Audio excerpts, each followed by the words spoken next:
चहुदिशि कंचन मंच विशाला, रचे तहाँ बैठे मई फाला। इधर राजा बैठेंगे, इधर लोगों के लिए है स्टेडियम जैसा, अब बीच में धनुष है और चारों तरफ लोग, इधर दर्शक इधर योद्धा, इधर दर्शक इधर योद्धा। अलग अलग व्यवस्था किया गया है महाराज। पुर बालक कही कही मृदु बचना, अरे सादर प्रभु ही दिखावही रचना। अरे सुंदर सुंदर बचना, ये सुंदर बचना यही मिलता है, बहुत आनंद आता है। मैथिला का भाषा बहुत सुंदर है, बहुत मधुर है। हम आए हैं, अयोध्या का कटु है और मिथिला का, अयोध्या की तरफ का मधुर नहीं, उतना मधुरता नहीं, उधर का टाइट भाषा है।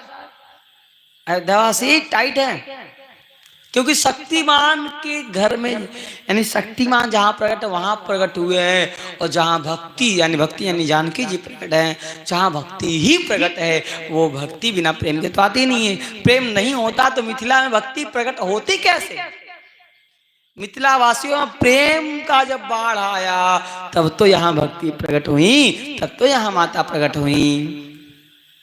तो इसीलिए सब प्रेम से कह रहे हैं, बस ठाकुर जी को प्रेम से दिखा रहे हैं महाराज। लिखा है कि लो निमेष महू, गोस्वामी तुलसीदास जी ने सबको सतर्क किया है, सतर्क हो जाओ, सुनो ध्यान से। अरे लो निमेष महू भवन भुवन निकाया, रचही जासु अनुशासन माया।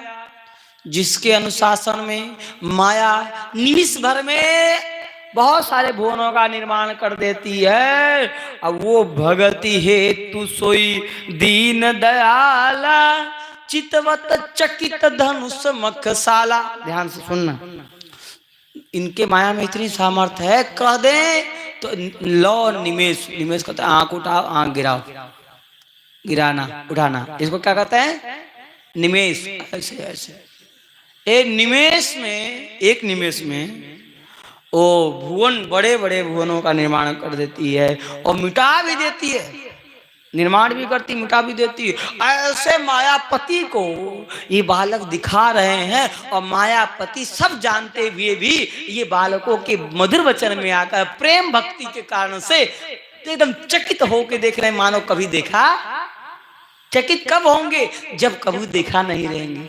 सब जानते हुए भगवान हम लोगों की कथा सुन रहे हैं, ठाकुर जी सुन रहे हैं, सब जानते हैं मैं तो बहुत अज्ञानी हूं, पर हमारी कथा ध्यान से सुन रहे हैं, चकित होकर सुन रहे होंगे कि देखो कैसा वर्णन कर रहा है, मेरा बालक है। ठाकुर जी कह रहे होंगे।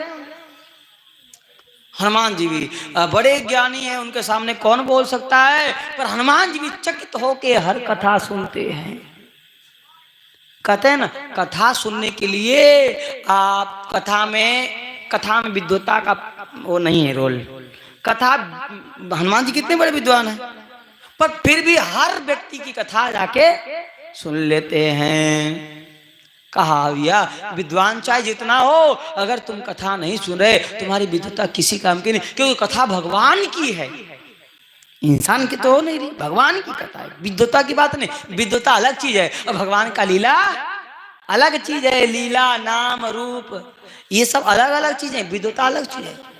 बड़े बड़े विद्वान भी नाम के प्रेमी नहीं होते, और बड़े बड़े अनपढ़ भी भगवान के नाम को खूब जपते हैं। बड़े बड़े अनपढ़ भगवान के स्वरूप की प्राप्ति कर लेते हैं, और बड़े बड़े ज्ञानी पड़े रह जाते हैं, उनको कुछ नहीं होता है। गलत नहीं कर रहे, ऐसा है।